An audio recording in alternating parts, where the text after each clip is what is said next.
Okay, good morning, everybody, and welcome to our webinar, Expanding Your Opportunities Home and Abroad.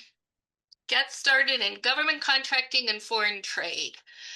We're so glad that you could join us today to learn about the programs that both of our organizations offer.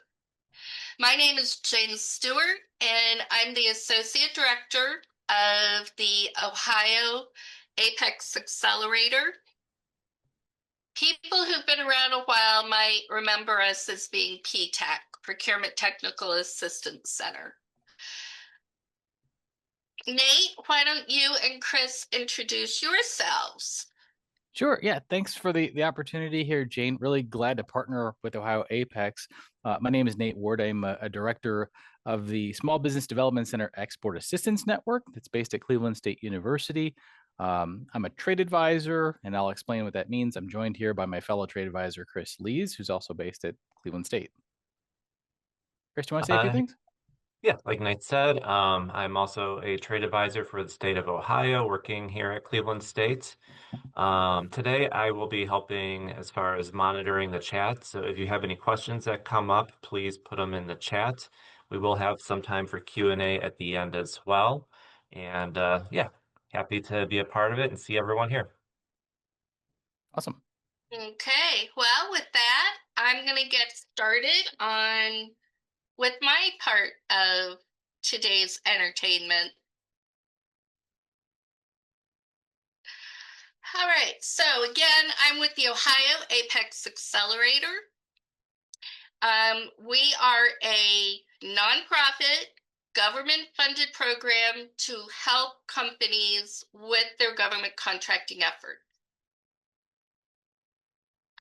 So why would anybody even want to think about selling to the government?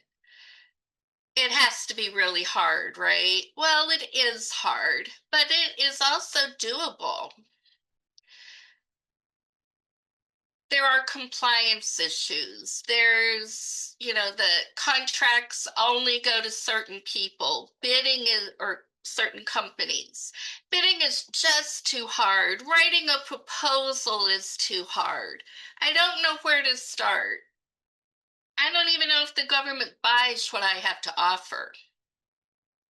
Well, your local Apex Accelerator can help you with these questions and more. Okay, so why would you want to enter this confusing labyrinth of marketing and selling to the government? It's a huge market. In fiscal year 25, the government spent $3.57 trillion. That's a huge market, or that's a huge amount of dollars that are going to small and large businesses. They buy practically everything. The government they don't make anything, so they have to contract with companies to buy what they need. Generally speaking, if you submit a correct invoice, the government will pay within 30 days. They can be a great repeat customer. And why not bring some of those dollars right here to Northern Ohio? Some company somewhere is getting these contracts and getting the work. So why not you? The federal government has goals to award contracts to small businesses. So 23% of that $3 trillion is earmarked for small businesses. Woman-owned, disadvantaged, or 8A, that is a socioeconomic business development program. There's the Hub Zone. Hub Zone is based on the location of a company and the number of employees who live in a Hub Zone, and then service disabled veterans. All of these programs have formal certification processes that you need to go through, and that is all done through the SBA. The Veterans Administration has their own goals of 12% going to veteran-owned businesses, small businesses, and 10% to service-disabled veteran-owned small business. When you're talking trillions of dollars, this is an awful lot of money. So I mentioned that it all goes through the SBA. If you go to the SBA website, there is the certification programs are all available on the SBA website. They're fairly simple to work through, and that's something that your local Apex can help you with. So part of the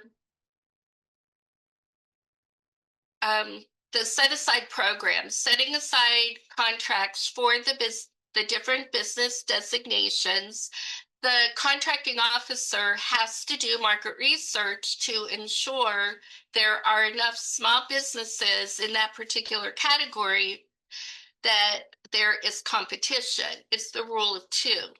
So part of that market research is publishing what's called a sources sought notice, and those are posted in SAM. So that can really give you a good idea of what government buyers are looking for and wanting to award to small businesses.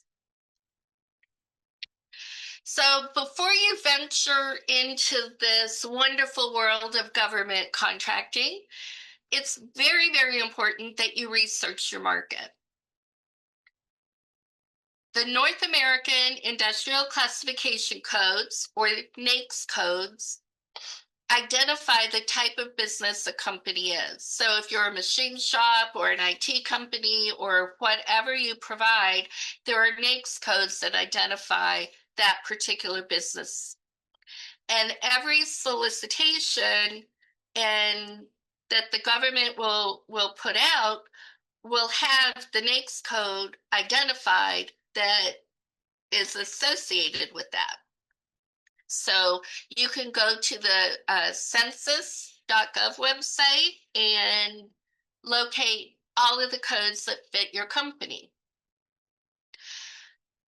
SAM is the System for Award Management. It's a registration website. It's also where you can obtain current solicitations as well as previously awarded contract information. USA Spending is a fairly simple website to use, and USA Spending is where you can find previously awarded contracts. You can find out what agencies are buying what you have to offer, and also what companies are getting those awards.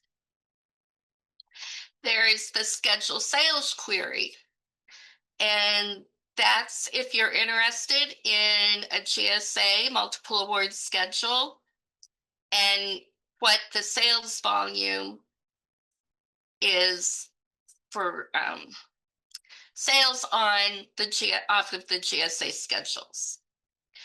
If you're a manufacturer, a machine shop, the DLA BSM Internet Bid Board System is probably one of the most important systems for you to utilize. Not only are current opportunities posted there, but historical information is also available. There are the procurement forecasts. Every agency will put out a procurement forecast of purchases in the coming fiscal year. These are generally going to be larger purchases, construction projects, big IT projects, things like that. And This is advance notice. So when you find it, I think it's really important to keep track of procurement forecasts because it gives you an idea of what the government agencies are getting ready to purchase, and it gives you the contracting officer. So you can start building a conversation with that contracting officer. Okay, solicitation types. All procurements that are over $20,000 have to be posted on sam.gov. And on SAM, you will find pre-solicitations, which include requests for information, sources sought, and drafts. You'll find the full solicitation, and those are released when they're ready to take bids, and those can include request for proposal, request for quote, and then the combined synopsis solicitation. I know this is probably all very confusing, but it's just to give you an idea of what is out there and how it's posted. So if you have specific questions, please don't hesitate to ask. So again, about the sources sought notices, it is so important for small businesses to respond to the sources sought notices. If small businesses don't, then it's going to be full and open competition, meaning any business, large or small, can respond. And you're competing with a much, much bigger field. So once you do some market research, you make the decision, yes, I want to explore this more.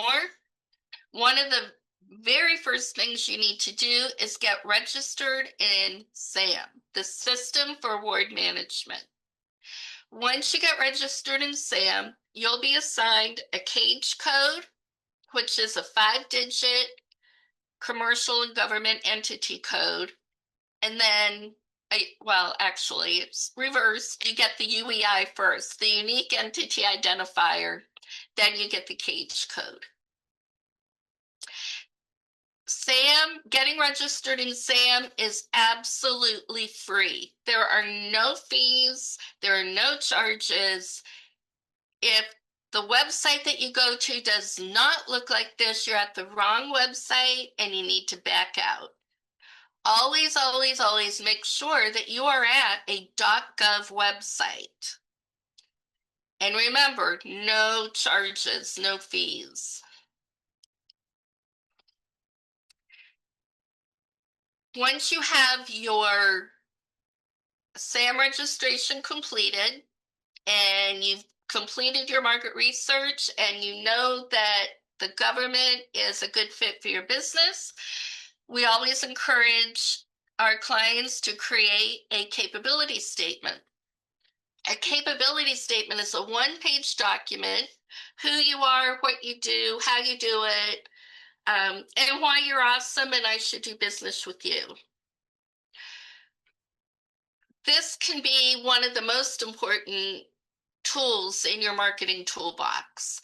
It lets the government buyer know that you are contract ready, that you have all your ducks in a row, and you're ready to get to work for the government.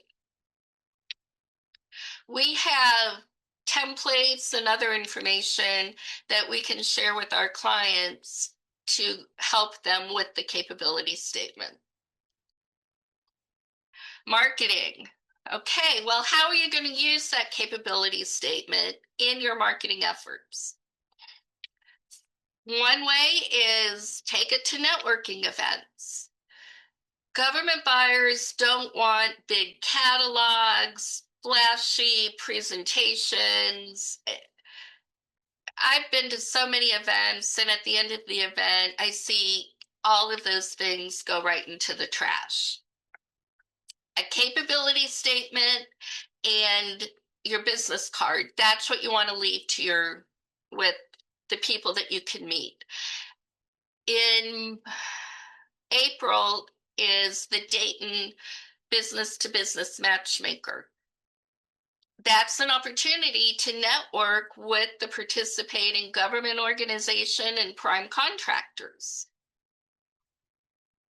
A capability statement can also be emailed to potential contacts.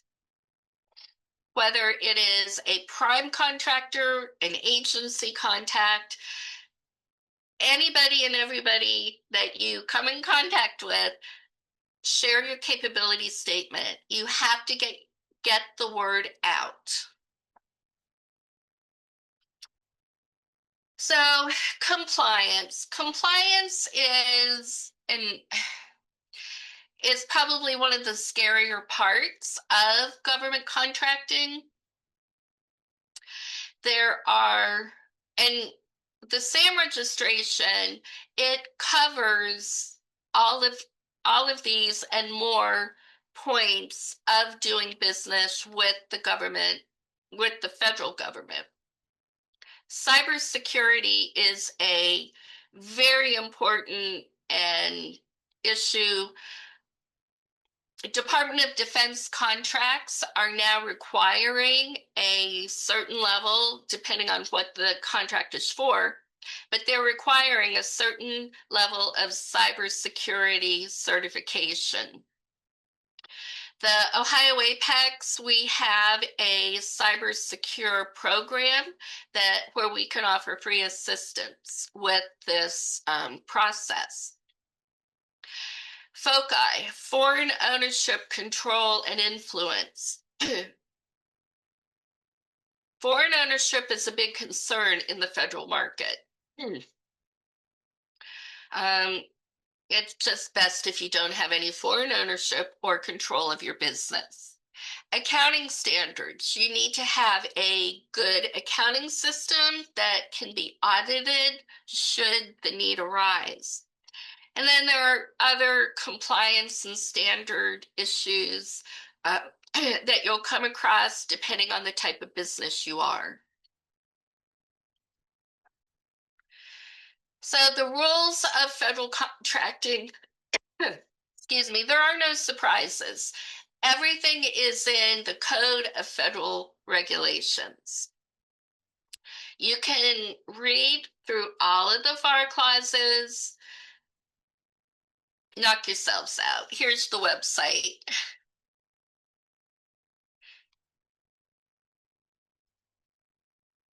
Here's some information about our Cyber Secure program.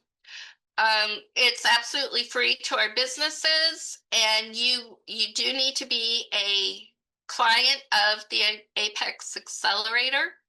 And this link will take you to where you can get signed up, and then you'll be assigned a counselor, and hopefully by the end you'll get cyber or CMMC certified. So a little bit about the services that we offer. We can help with registrations, that SAM registration, Ohio procurement registrations, anything like that we can help with, as well as the certification programs on a federal, state, and local level. We have a daily bid matching program where we can identify keywords that represent what you have to offer, and then on a daily basis, you'll receive an email notification of those opportunities. Then once you find an opportunity of interest, we can help you with the bidding or proposal development process. Market research, all that market research that I talked about earlier, we can help you with that. There's so much information out there. Sometimes it can be difficult to sort it all out and decide what's relevant for your company. We can help with the proposal development, getting your bids submitted. SBIR, STTR, that is the Small Business Innovative Research Program. and I can't remember what STTR means, or the acronym is, but that's innovation and research when you're partnering with a university. We have our counselor down in Dayton. He is brilliant, and he can assist with SBIR. GSA schedules. A GSA schedule is a kind of like the Amazon.com of the government world. It's a pre-approval of a company's product or service and your pricing structure. That allows a government buyer to go directly to the schedules, select a vendor, make a purchase. Purchases under $10,000 are micro purchase and are paid with a credit card. So there's a certain part of the GSA schedules that is going to be all of those credit card purchases. And then almost anything else in the federal, state, or local government contracting space we can assist with.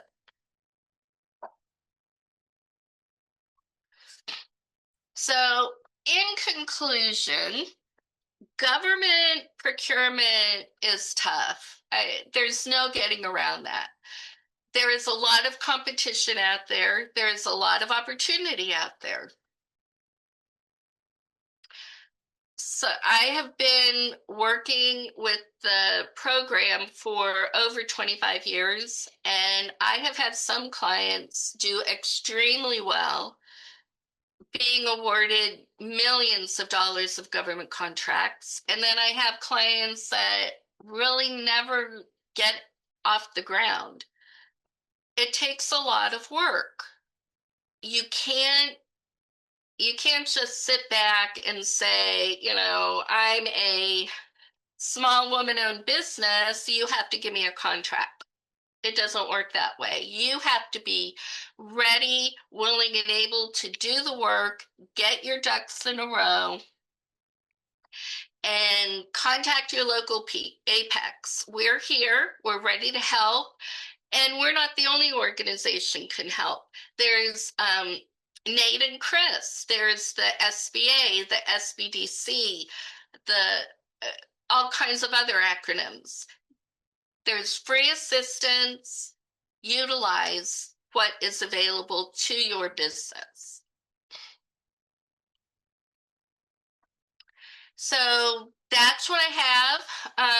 My office is located at Lakeland Community College. The Ohio University is my funding organization, and I cover the whole northeast corner of the state. We have other staff that covers the rest of the state, and we're a nationwide organization. And you can go to the apex.ohio.edu website, and you can find your local APEX counselor. We have a very, very short client registration form that will get you into our system, and then we can go from there.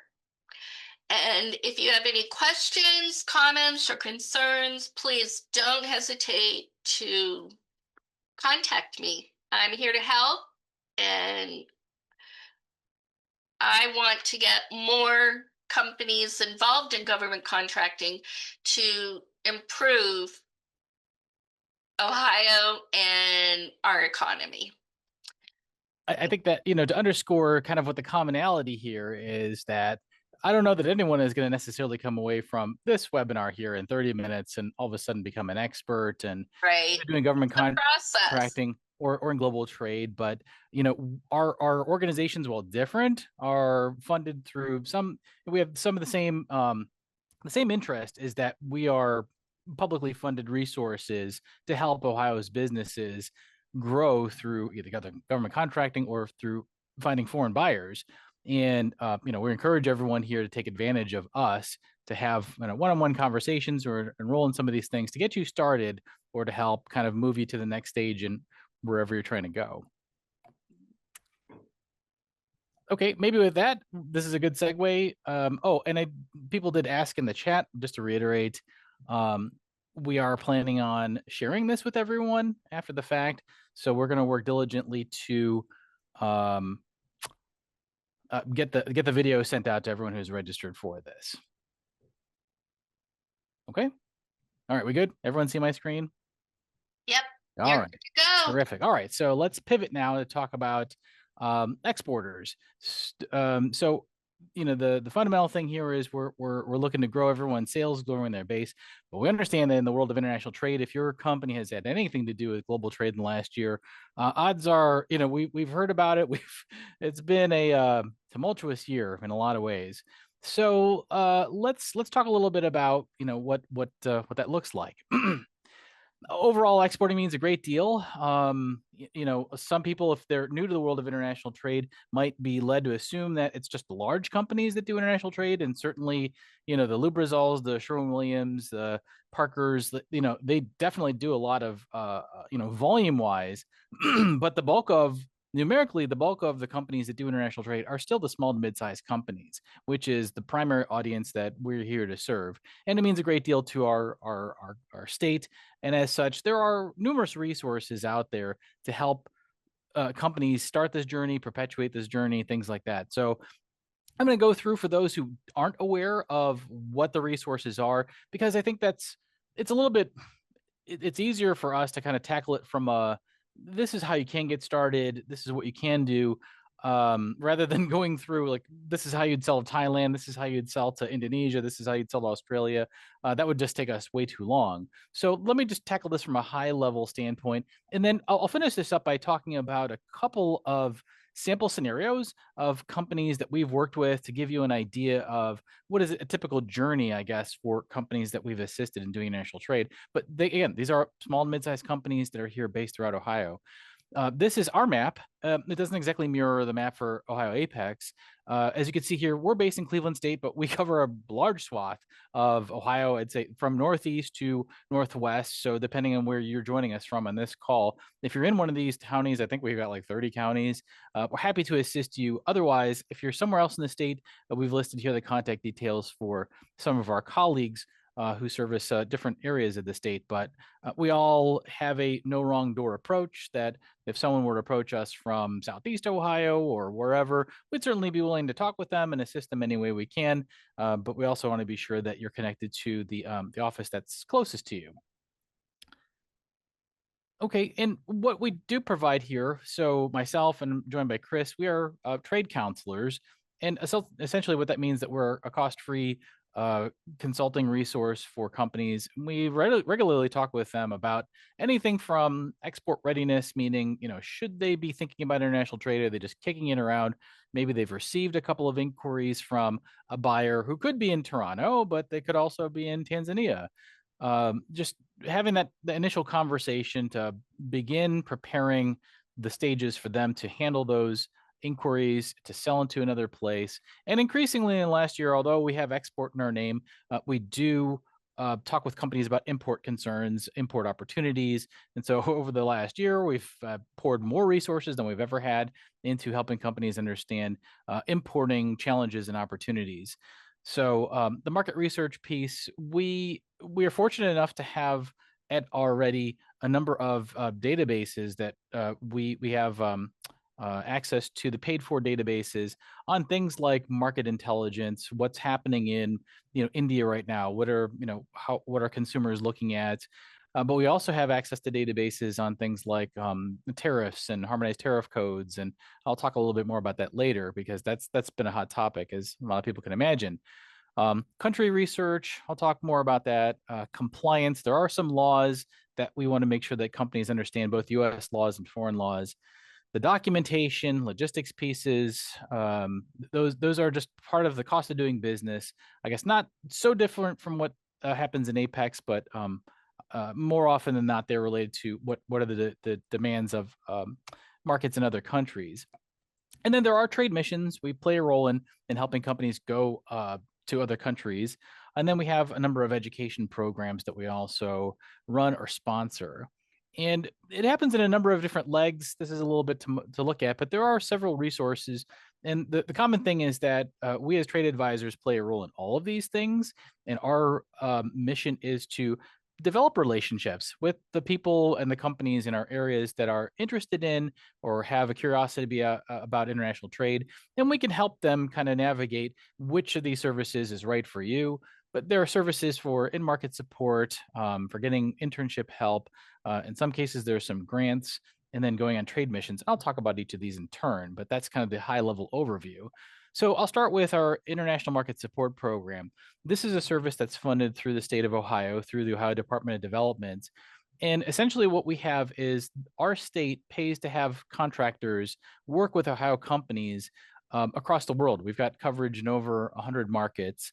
So if we were to get someone that came to us and said, I'm thinking about going to Argentina, let's say, but I don't know anyone there, maybe you could help us out. We could open up a project with you, and we have an office that's based in South America that could do market research for you. They could do vetting. They could create lists of potential customers, distributors, et cetera, that you can meet with. And the state will take this on. We will set up virtual meetings with them. We will help you plan out your trip to go down there. In some cases, you could even work with the people, go around with them, do market visits together. We've handled that in other cases. And this is the best part about this is entirely taxpayer provided service. So the cost to you, being an Ohio headquartered company, would be nothing. You've already paid for it in your taxes. And so this is a terrific program that we may recommend to you, and if the situation is right. There is some funding. So over the last 12 years, we've had something called the State Trade Expansion Program funding through the U.S. through the U.S. SBA. The catch to this is we do offer this in Ohio. We call it the Image Grant, where a company could receive $10,000 back on expenses related to international trade. Some of them are listed here. So that could include, for example, visiting a foreign market if it's done in conjunction with a business matchmaking service. The unfortunate part is that, as far as we know, the latest of this is that it's going to go away, that we still have it active right now through the end of this fiscal year, but we don't have clarity on whether or not this is going to go into the future, into the latter part of 2026 and 2027. But it's still here now. It's still available. And if you're not taking advantage of it, that might be something you could tap into. Myself and Chris would be happy to answer any questions specifically about this if there are any. I mentioned trade shows. So we as a state participate in trade shows, several. The catch here is that they tend to be among the more prominent ones. For several years on the left, we had a position in Arab Health, let's say, which is a very large show in Dubai that has grown leaps and bounds the last several years, specifically for medical device. On the right, we have the Avalon Air Show, which is in Australia. So we have kind of a rotating list of trade shows that the state specifically involves itself in, where we have a booth. And the benefit to Ohio companies is that you could receive a really reduced rate. That it brings down the cost substantially to participate in this. You would be housed with other Ohio-based companies within a USA pavilion. And so there are a lot of foreign buyers that might not seek you out if you were standing there alone and in like a big show in a different country, but they may be attracted to come to, let's say, the USA Pavilion, and then find you out in the Ohio booth in that pavilion. We also, in addition to the Ohio specific ones, we will partner with other states where maybe there would be a regional booth that's available, or to get you a location in the USA Pavilion overall. But here's a couple of the ones. Paris Air Show. Aerospace tends to be a big one for us in Ohio. There was also one that was focused around shortly after the invasion of Ukraine, a trade mission to Poland that was focused on investment in the infrastructure of Ukraine. The next thing I want to talk about is something that has lasted for about as long as the STEP program has, although it's unrelated, something called the Ohio Export Internship Program. And this is one that we are very proud of. The long ago, more than a decade ago, we had this realization that companies, especially small to mid-sized companies that participate in international trade, are not exactly always looking to hire people because of their international background, even though they might do international trade, as a small part or even a significant part of their business. They're not putting that at the forefront of hiring, and yet it's a skill set that they could desperately use. And so the Ohio Export Internship Program was founded to help sort of address that. And really, what it does is it's a very time intensive process for us to manage this, but the outcomes have just been nothing short of amazing. We seek students that have high potential. They are bright students, they have high GPAs, they have to have at least a 3.0. And this has become quite a selective process. To give you an idea, on average, in our territory, we've had over 100 applicants. At CSU, the last 2 years, we've had over 100 applicants both years. Another site that I work with at Bowling Green State University, we had over 100 applicants too. And it used to be that we would accept maybe half the students, a third of the students. We're now at a 10% acceptance rate into this program. So we'll have somewhere around 10 or so students per site. And what this allows us to do is really select some high performing cream of the crop students that have a high motor, that are motivated, intelligent, and we train them. We put them through a course that we design that specifically adapted for helping small to mid-sized companies realize their export potential. And right here, this is a picture of Rachel. Rachel was someone who was a non-traditional student. She was a stay-at-home mom that decided to go back to school and majored in supply chain and logistics. She was very hopeful to land a job with a company.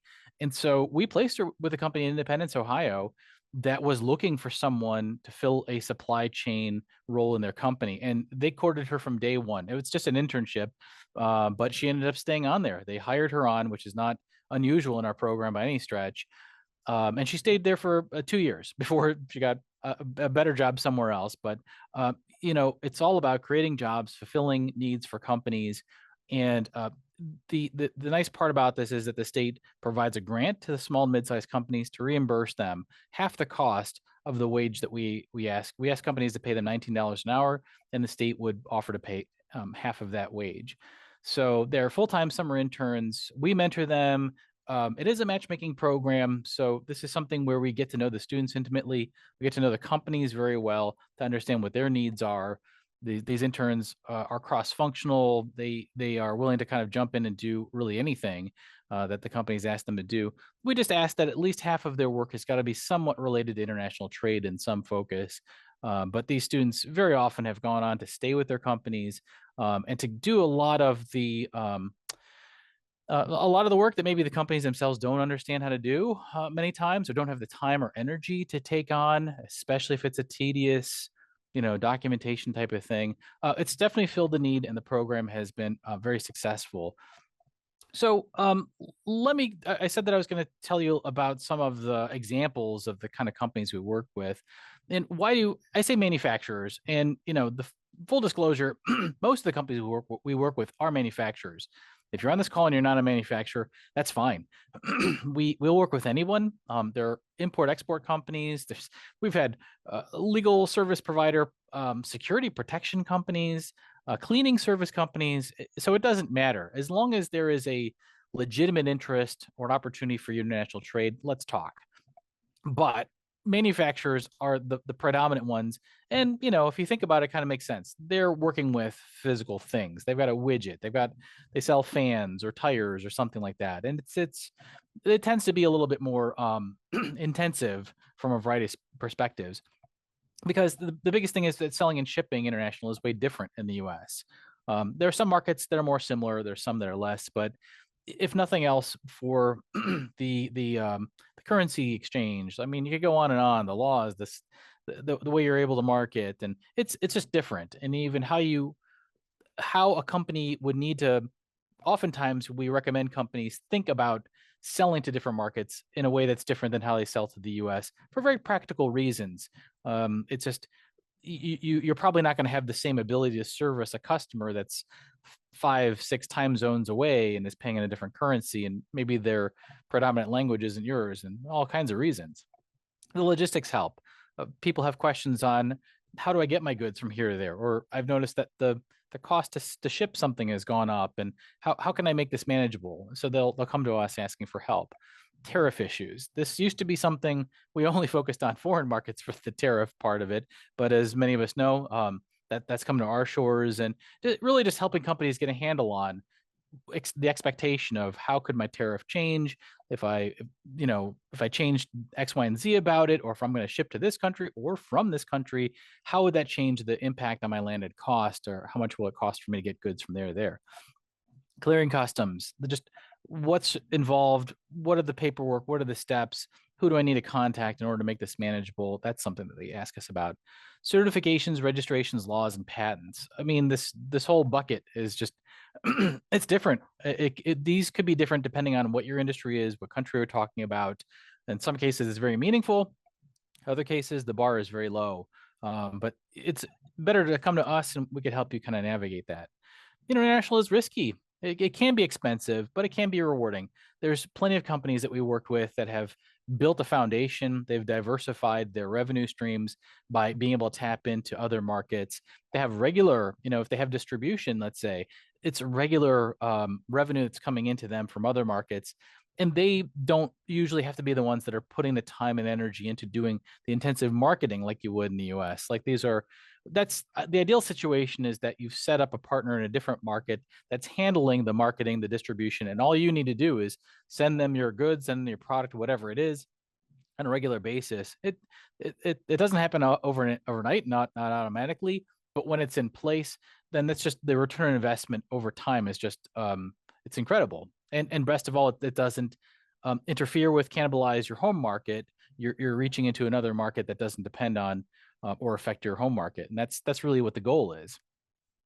There's a couple of ways. I just want, before I go into some of the sample stories here, there's a number of ways that we have significant sort of touchstones with companies, because this is usually a process that we can't solve after like one session. Typically, it's very typical for us to have ongoing relationships with our companies. It could stretch into years, but at a minimum, for us to work together for a couple of weeks, if not a couple of months, would really be the ideal way for us to kind of help you launch this if this is something you're thinking about.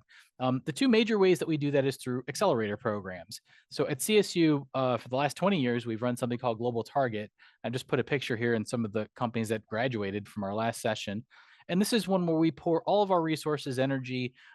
We actually have an outside funder that has come on in the last year, who has given us even more resources than we've ever had before. We give back to companies. We want to make this as easy as possible, as inexpensive as possible, and for companies to gain a confidence and understanding of where they're going, how they're going to approach those markets, what are the resources I could tap into to make this the most painless journey possible.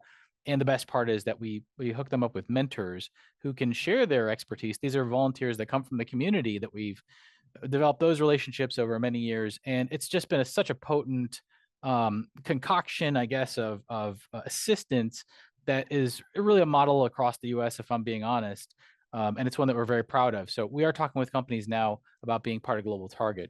There's a similar program, which once upon a time was a spinoff, actually, of Global Target, that happens out of Toledo. It's run out of the Toledo Chamber of Commerce, which we are also involved in. I'm the liaison for them.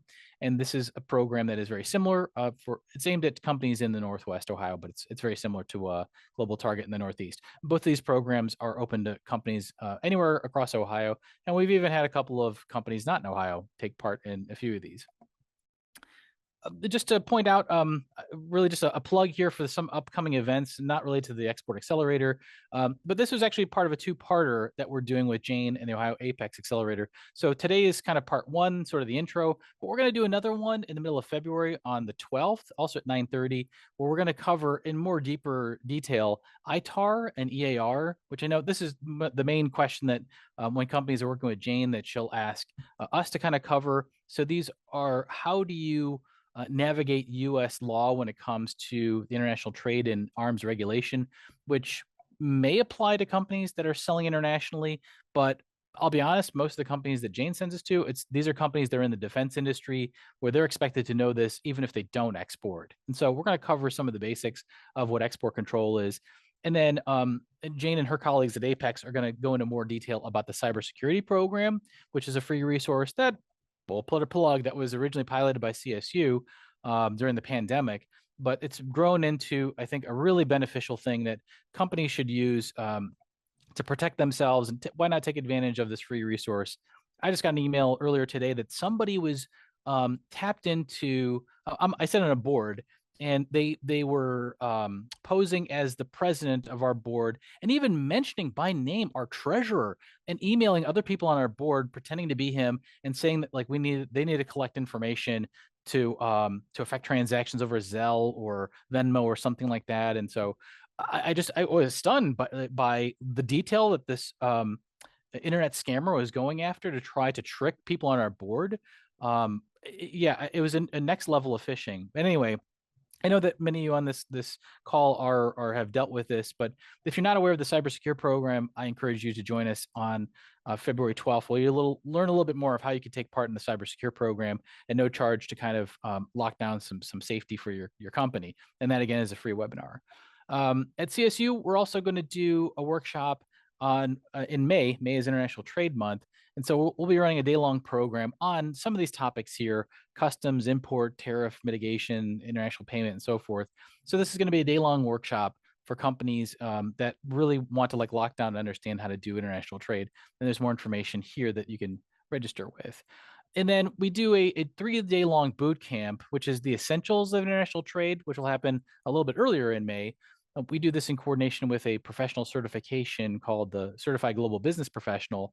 And so this could be an opportunity if someone here is looking to really understand, all of like how all these pieces fit together and what does international trade look like, from selling, marketing, laws, patents, shipping. We cover the whole thing. It's a smorgasbord of topics, and it takes 3 days to go over all of it. Even if you're not interested in sitting for the exam, these are all the industry standard best practices that we cover. And some people choose to go on, take a test, and then add that to their resume of a qualification. All right, now I said that I'd share with you. I like explaining some of these things through the stories of the companies we worked with. So without sharing anyone's names, let me just share with you a couple of the interactions we've had. So the first one is a company in Summit County, a company we worked with for many years. They make small electronic devices that are used in the music industry, and they had an opportunity to sell to Brazil. But anyone who's ever dealt with Brazil, like there's what we've seen here in the last year with tariffs and things like that, that's been the norm for them for decades now. It's one of the most complex environments from an international trade perspective to sell into. And so they came to us and said, we have this lineup of product that we want to be able to sell there, and we're considering a number of different ways that we can position it in the marketplace, but we want to a better understanding of how freight cost is going to impact it, if we had it sourced from different places, if we had different pricing that we were looking at, if we did some assembly there. So we went through a study for them. It took a little while. It was a pretty intensive thing, but through some of our resources, we're able to provide them with some answers to how to do a landed cost calculation, and then actually provide them with a couple of options for different methods. And so I think they're still thinking through this a little bit, but it was definitely the kind of thing that they didn't feel comfortable doing on their own, and we were happy to take that project on for them. And then we also gave them a tool that could be used outside of Brazil. We customized it for them. The next one was for a company that was in Stark County. We introduced them to a mentor who worked for a similar company. They weren't in competition, but this was through one of our mentorship programs. But we were able to connect them with a mentor that was in the same industry but wasn't from a competing company. And so they had some design problems.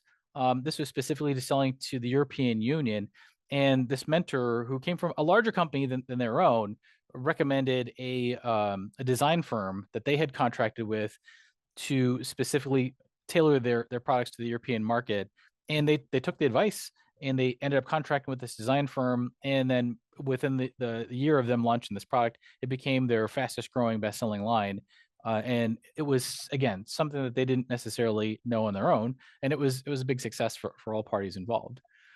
The last example is an automotive company. This is a Summit County manufacturer, and they were trying to introduce this ATV to the Canadian market.